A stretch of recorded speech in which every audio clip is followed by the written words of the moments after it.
Hi guys, thanks for checking the video out. Steve Buzza here, and I'm live.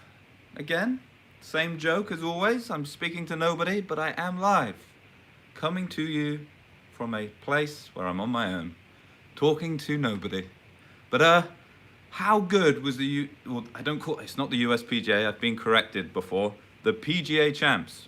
You know, Harding Park, you know, I loved it, had that blend of like really short holes and then like really big long ones. So you had like birdie opportunities, but then you had kind of disaster there as well. Morikawa, Colin will call it. Come on, Steve, I'm so bad with names. You know, unbelievable performance. You know, and it's like to win a major, you know, you have to do something a little special. You know, and that's, it kind of goes beyond skill level, or it goes beyond, do you deserve to win? It's very much, you know, he hits one bad shot on the back nine and then chips in, and then that shot he hit to make the eagle on 16 was just shot of the year, for the moment, you know. But little controversial comment, but I think Paul Casey's bunker shot on that hole was probably a better shot. You know, that distance bunker shot is so hard to play, especially under pressure, because you can dump it 20 yards short of the green and you can easily hit it 50 yards over the back of the green. But yeah, what an awesome performance. You know, to shoot 64, bogey free, you know, he just looked secure the whole way. Got off to a bit of a rocky start, and I know he holed the putt. So, you know, you've got that. It's probably the only time he looked out of sorts, but it was such an awesome watch, because if you look at the first 2 pages of the leaderboard, every player was under par. You know, everybody came out and played well, and you can argue if it was the course playing easier, but at a major championship, for you all to shoot under par, incredible. You know, at one point 7 players tied for the lead. You know, just we've missed major golf. I actually thought it was quite fun how, because that back nine went around the perimeter, you know, it felt like you had fans there. Or they were fans like looking through the gate. You know, they'd cut holes in the mesh so they could look in. You know, so all in all, you know, just an awesome event. Was really pleased for Paul Casey. You know, I don't feel like he could have done anything more. You know, the one shot he left out there was that that pitch shot, which would have been on, I think it was on 14, was it? 13 or 14. Maybe got a little heavy-handed, but then it kind of took that turbo bounce. You know, on a Sunday at the end of the day, you know, that can happen. But awesome. And then, like, my picks. So if we go back to my previous video, you know, I was expecting some guys from Europe to do well, and I was kind of right. You know, we had Rose in there, we had Fleetwood in there. Paul Casey, although Paul Casey has played so much golf now in the US, kind of since he was in college, you know, so I can use him to prove my point, but I think Paul just had a really good week. It probably wasn't because of the English conditions, although, you know what it's like, if you grow up in it, you know, you don't lose it, you know, you can learn how to plod. But I was a little surprised. Evening, Robin C. My first comment, hello. I was a little surprised, obviously, with Koepka and with Fleetwood. I thought Fleetwood would have a really good day. You know, I really did. And he'd had kind of 2 quiet rounds and then that really good second round. And I kind of said, actually I didn't do the video. So I said this to myself. So if you haven't heard it, it's because you don't live in my head. But I thought the final pairing would struggle because they both made 8 birdies each on day 3, and that's very hard to do, and it's also extremely hard to replicate. And I thought that final group did really good. You know, Scheffler, you know, he's going to be one for the future. DJ looked very good. He short-sided himself, and that shot on 10, you know, 7 iron. Think he got a little greedy. You know, he should have aimed a bit more out to the right. But saying that, you know, it's easy for me to say, you know, the likelihood is he probably aimed there and just pulled it a bit and pulled it at the wrong time. Coming down that back nine, he short-sided himself a few times, and it kind of showed you that major setup. You know, birdies could be made yesterday, but you short-sided yourself and you were dead. But yeah, let's talk about Brooks. And, you know, I put it in the title here. I think we need to lay off Brooks for the comments he made on Saturday. So, like, if you didn't see it, he gave this interview and he basically was referring to Dustin Johnson and said, well, he's only won one. He's going to struggle. I'm going to do well. And he's taken a little bit of heat for it. Rory then came out on Sunday, kind of had a little bit of a jab at how many more tournaments DJ's won over Koepka, and said he probably shouldn't be making that comment. And then you had a lot of the analysts saying, well, he was doing it for, you know, for mind games. The one thing I would say with Koepka is it's no secret him and the media don't get on particularly well. And I think this stems a couple years ago, especially at that US Open. He's the defending champion and there's not one person waiting for him. You know, he kind of went under the radar and people didn't give him the respect he deserved. You know, he did things that if another player had done, I think we would have, you know, built them a statue somewhere, and he felt like he wasn't given that respect. What then happens is you can feel the friction. And if you compare the two interviews, and this is a good one for, like, obviously as a coach, yes, it's what you say, but what you say actually has a smaller impact on the conversation than like how you say it and the body language. So hence the reason if I go, oh yeah, that was an awesome round, you kind of know that I'm not, you know, that had a sarcastic element to it because that's just where I go. You know, I'm from England after all. But yeah, you have to look at the bigger picture. And I thought it was interesting with the two interviews. So I'm comparing Rory against Koepka. Koepka's been asked a question, and I think they wanted him to make a comment like, oh no, I think the others will chase me down, or I don't think I'll win, which you can't do as a performer. Tiger arguably in the modern game anyway, you can go for all time, but in the modern game, it's definitely been the most dominant world number one. So he had a knack of saying, look, I'm going to have to play well. I'm going to focus on myself. I've got good players out here. I need to stick to my routines. He'll then say some very strange thing about fields or something. But he kind of wouldn't, he wouldn't deflect. He would deflect the question. Brooks isn't very good at deflecting the question, but you could see in his body language, he kept like going down, and he kept like, oh yeah, He's making all of these body impressions and these looks of like, oh, I'm not very comfortable here. And the reason I compare it to Rory is what Rory said. And like we got Rory to say, if we didn't have arrogance and swagger, he wouldn't be as good as they are. I agree with that comment. And especially as an individual athlete, you need the confidence, but it needs to be in terms like that question is derailing what he has internally. You know, if he says it out loud, well, actually, I might not win tomorrow, it hurts him internally. So then he kind of, whereas Tiger deflects it, Brooks goes, well, yeah, well, he's only won one, and then he kind of went with that. But going back to what I was saying with Rory gives this answer, and you look at his body language. He's very secure. He's very fluent with the interviewers, and everything is, yeah, look, this is what I think. This is, you know, I don't think Brooks should have said it. I wouldn't have said it. DJ is one more than him. You know, there you go. You got that. Whereas Brooks was very more up and down, and it's and I feel a little sorry for him.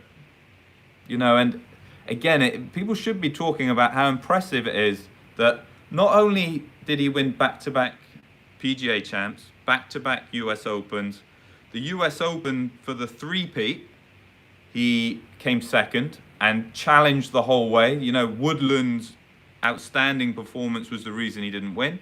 And then he got himself into contention this week. And coming in, and you could argue it was more impressive this week because he came in with not real any form. You know, I know he did well last week, but apart from that, wasn't even making FedEx Cup playoffs. So, you know, it's a hard one, and as a golfer, as an individual sports person, it's sometimes hard to have that connection because you're not in the team environment. You know, it's easy when you've got the team to hide. You know, you've got a teammate there. You can send your coach out when you don't want to, you know, when you don't want to speak to the media. I think Brooks tries his best. I think because of that friction, he tries to like overcompensate. You know, it's like ego, I suppose is the word, but he doesn't want to concede to them because I think it hurts him internally. So he tries to take them on, and he's not particularly good at it. But the comments of like mind games and arrogance, I wouldn't go as far as that. I wouldn't. And if you look at what he says, and like go like UFC, like Conor McGregor, you know, he would be a great example of somebody that, you know, when he's saying it, his body language is assured. He's not he's assured. He's saying this, and he's saying stuff that he probably doesn't believe. Brooks is just going, look, I'm planning on winning tomorrow. And sometimes it's hard to say that without sounding arrogant. Tiger was awesome at deflecting. Rory's actually got better. Rory is super honest, and it used to get him in trouble. But I think Rory doesn't have an issue with the media. You know, I think he feels comfortable talking, so he just says what he thinks. I think Brooks is a bit more like, oh, you know, comments like, oh, I don't practice, you know. He's somebody that apparently doesn't practice when he's not at an event, but he has a team of coaches working on loads of different aspects of his game. You see, if you're not a guy that practices, you don't have that. And he's worked hard. With Brooks, it's always worked hard. You know, he went to the European Tour, or Challenge Tour. He worked his way from Challenge Tour to European Tour onto the PGA Tour. You know, he's a hard worker. He got beat. It's hard chasing down that amount of people, and everybody played well. You know, some majors you short 4 over, you might not lose that much to the field. He just didn't play very well. But there we go. But that's my comments on Koepka. Get some comments down below. You know, I actually like Koepka. I like him as an athlete. And I don't think he has, I'm hearing, oh, he wants to be a baseball player or that. I don't think that's true. You know, I think he's always worked hard. You know, and he takes it on. And the thing is with Koepka as well, is in his defense, he will take on topics that others won't. If someone's playing slow, he'll call them out.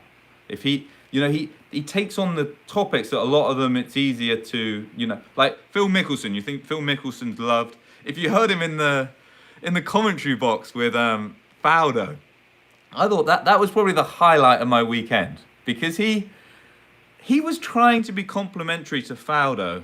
Faudo took a couple of the things out of context. Faudo starts using sarcasm, which is going totally over Phil's head. And now they're having a conversation. You can't work out if it's meant to be a compliment, a slide jab, a real in-your-face jab. But, you know, Phil's not going to take on those hard topics. Here we go. What we've got a question. How are you going to play Bryson, Brooks, Bubba in the same team? Ain't going to work. It can. And talking of teams, and talking about Bryson and Finu, so Tony and Bryson, I think they are going to be dangerous at the Masters. You know, they gave us a snippet, and Tony obviously didn't get the job done, but he didn't fold. The putter didn't fold. You know, he kept at it. One poor shot on the drivable par, 416. You know, couldn't afford to miss it right, and he did. But he was going for it. Bryson was going for it, first top 10. So it's going to be interesting with them, certainly at the Masters, and then possibly at the US Open. Tiger, real good. Then he kind of went off a bit. We will see. He looked quite fresh. Tiger at the US Open, maybe. But Colin wins. And what he showed, and this is something that you can learn from, and this is, I think the commentators are missing this a bit. Yes, hitting it as far down as you can is beneficial, but is far down in the rough is better than in the rough further back. You know, hitting fairways is still, and I felt like this week was a really good example. From the fairway, you could get close to the pins. From the rough, you couldn't. Colin isn't, if Colin is missing fairways, he can't perform on that course because it was playing long, but he did. He hit fairways. He needs to hit fairways. If you're not going to be the longest, there is a bigger premium on hitting the fairways. That's what he did. He had the closest proximity to hole, and he putted the best. That's a good recipe to do well. Doesn't mean that distance isn't important, but he just showed you if you don't have the distance, you've got to be arrow straight, and then you can blend the two. Paul Casey showed it as well. I think Casey was winning total driving, so that's when you combine accuracy and distance. So you see that there's an element, but hitting it further is more important in that equation than going straight. You know, that comes from strokes gained. That's a different topic for a different day. But look, awesome. We got some good golf coming up. So US Open being a few, that's after the FedEx Cup, isn't it? We've got FedEx Cup coming up now. So I think we've got one more week, then with FedEx Cupping. Excited to see what Rory can do. Rory, after this restart, has been the one that's kind of struggled a bit. You know, and his form was so good prior. Hopefully, he can contend in the other two. But yeah, I thoroughly enjoyed, like yesterday, you know, and I was watching at home here and watching the PGA, watching the US Women's Amateur, which went to the 38th hole in the final, you know, the 36-holer. You know, those girls were awesome. And then, unfortunately, Lydia Ko, someone that I really do want to do well, kind of had a bit of a blowout at the end of the LPGA. But yeah, so we had some good stuff going on. I think I have one more question. As always, I struggle to work it out. How's my neck? It's actually getting better. I've been going to a lot of I've been going to the chiropractor physio. It's getting better. I'm still not playing, unfortunately, but it's getting better. I want to see. Oh, let me get here. Saw Dan Hendrickson's brother explaining why he was at a disadvantage due to his length, showing maps of where he can hit it compared to the big hitters. Yeah. And I've played with Paul. Paul doesn't hit it short, but that's what you got to understand. And it annoys me when they talk about how they need to change the ball because Bryson's hitting it so far. And you go, there's probably a handful of the guys that are hitting it that far. All of the others aren't. And it's sometimes easy to go, oh, it's unfair. You know, it is what it is. And pulling the ball back, what you'll see, and it's been evident in DJ for years, is you hit massive drives, you've got wedges, and sometimes wedges are harder to hit for these guys. You bring the distances back, and you're going to see this at Augusta, I think, in November. You'll get the best example, because it's going to play so long. You're going to have guys hitting driver 9-iron, 8-iron, whereas if you don't hit it long, you're going to be hitting driver long iron. You know, I think that's a harder one to compete with. You know, the danger zone between 175 and 225. You know, the Tour Pros, that's one of the big yardages that changes, you know, how you perform in that has a huge impact on where you finish at the end of the year. You know, that we call it the danger zone. Rory Hunt, I think, is the one that came up with that phrase. But I'm starting to ramble. I get excited when I do these things. So, as always, stay safe. Have a good week. If you can sneak out and play some golf, do it. If not, think about golf. Do some practice stuff in your head. Maybe even get to the range. And then enjoy it next time you're out on the course. But yeah, as always, thank you. Stay safe.